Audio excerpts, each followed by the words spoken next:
Launching Scholar. To say the least, I am captivated with the organization and people.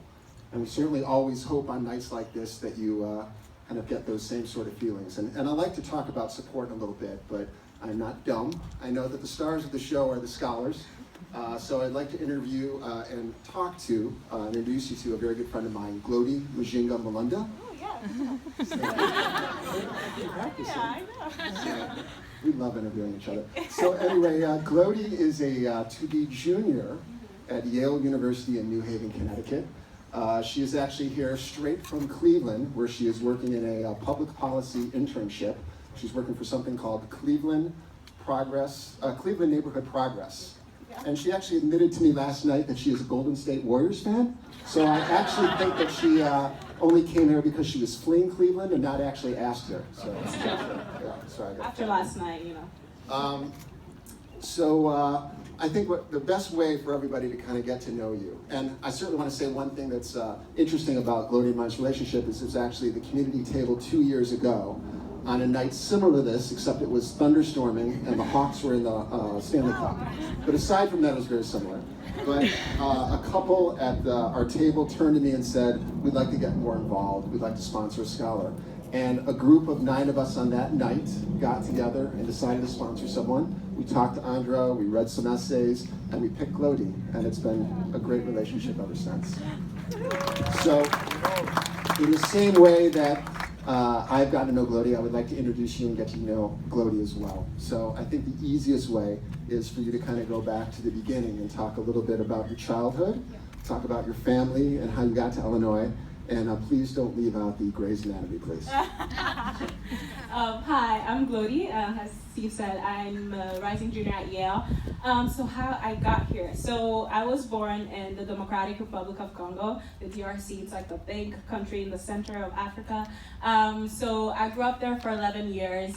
And then when I was like almost 11, my parents played a lottery to get us to the United States because they knew that like growing up would not have a lot of like educational opportunities. And growing up, I knew the same thing. I was very observant as a child. I would like keep up with like the policies and the politics, and I would always ask my mom, like, you know, because we'd watch the news about like France and like, you know, European countries and also just like the West.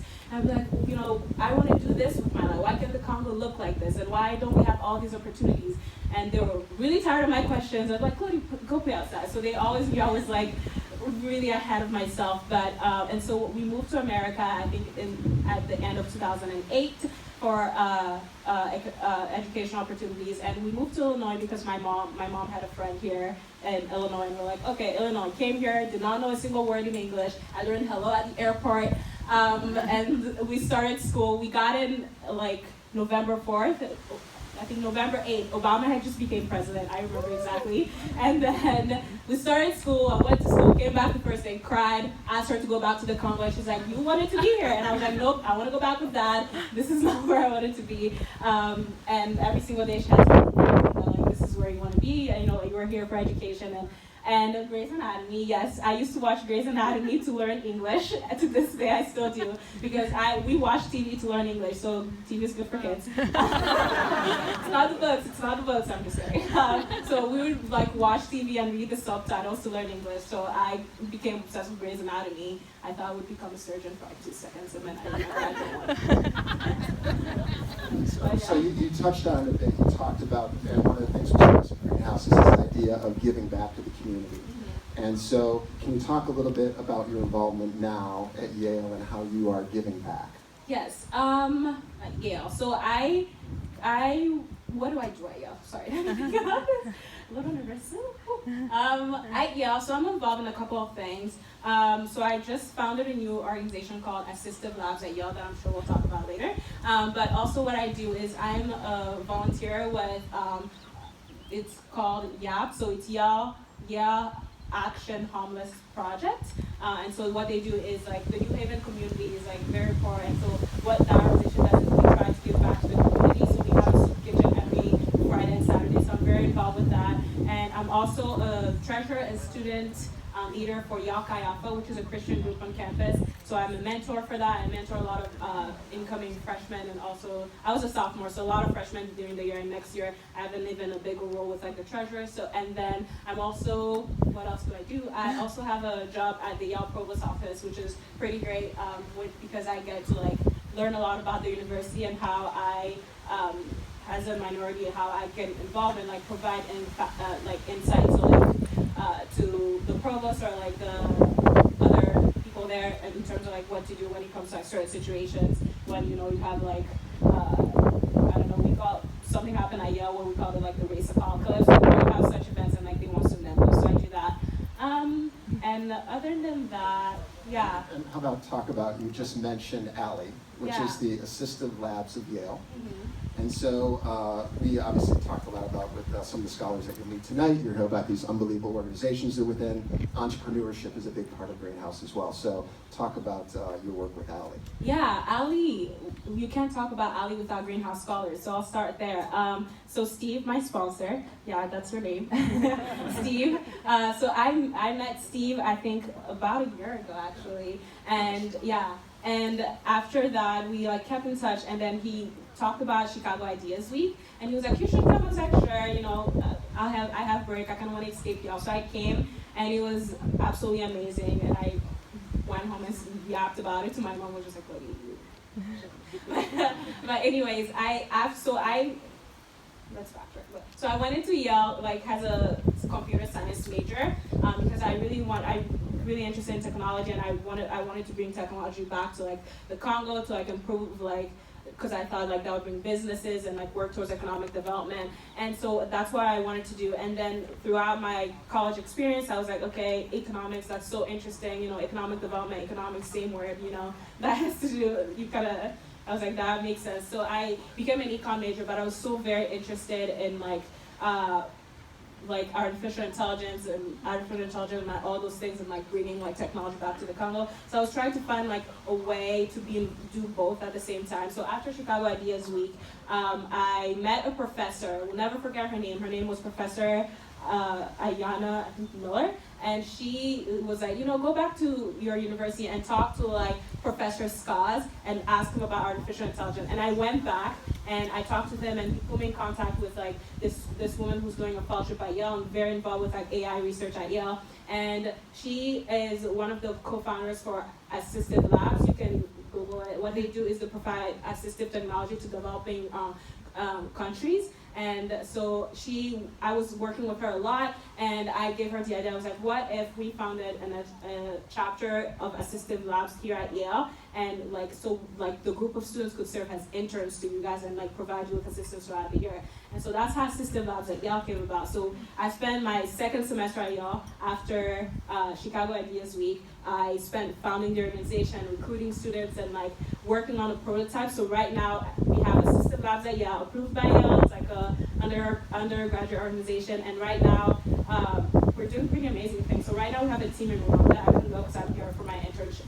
Cleveland for my internship, but we have a team in Rwanda right now testing out a prototype. So we build a prototype throughout the semester for kids with autism in Rwanda in low-income communities, and it's an AAC device. I work on the business side, so I'm really trying to like remember all these words. So it's an augmented alternative communication device for children with autism in Rwanda. So we throughout the semester we really tried to work on a device that wouldn't need a lot of technology and wouldn't be like high cost, so that the community would be able to afford it. So the assignment. So what Assistive Lab does is like we get assignments from like other nonprofits organizations. So like right now we're working with Handicap International, and they're the one that assigned us the autism project. So we're working on that, and we're testing it in Rwanda right now. And then after that, we're just gonna keep going and like finding ways to improve it. But yeah, that's Assistive Labs.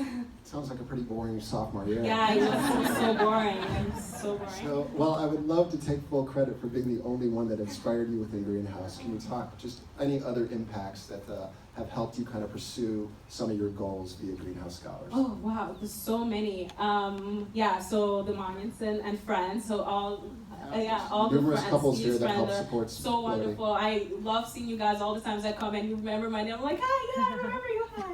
But also, besides, I know the team, Greenhouse Scholars team, of course, like, I'm always emailing like Ron about like, oh hey, like this is wrong, like, and he's like, I'll fix it. I'm like, thank you. But like, and also there's just also other scholars. It's so great to have that community. And like one of my favorite scholars is Saad. You guys, some of you know Saad. He just graduated. He graduated from Yale last year, but he's been such a great mentor to me. And he was at Yale this year too. So my sophomore year was, a lot, everything I was doing in like academics, I was like taking really hard courses and like really focusing on my major. So like having a mentor has been like really helpful. But yeah, and also just, the community and everything. So Greenhouse Scholars and Flex funding, which is why I was able to attend like Chicago Ideas Week. And I'll probably be applying for it more because like we'll need money for Ali. So it's just having all that and like having support for my projects, my academics. So Greenhouse Scholars, it's all there. So thank you.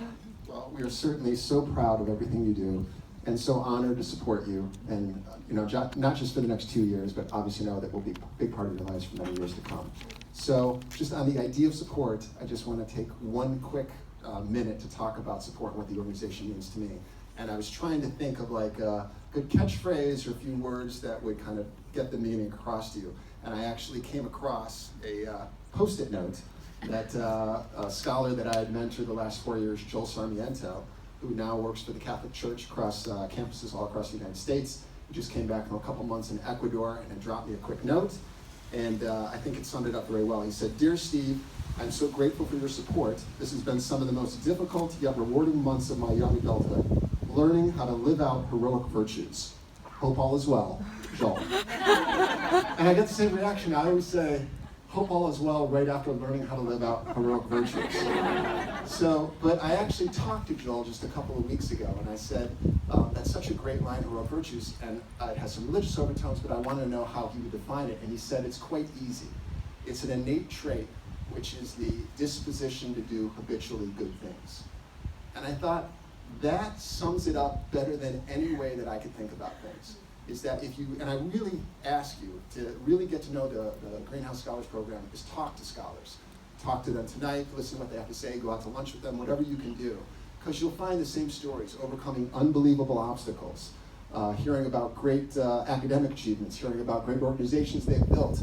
But you realize they are not doing it for self-gratification.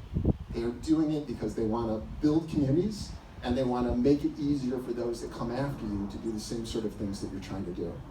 So I think especially in a time in this world where self-centeredness seems to take all the headlines, it's certainly nice to have people who want to do good things because it's an innate trait that they're trying to get out. So there are so many different ways that you can get involved, and Andrew talked about it tonight. I would just say, even providing wisdom. A lot of the scholars need professional network contacts, which is something that they'll reach out to in fields that they study, just to talk to people. Maybe it's mentorship.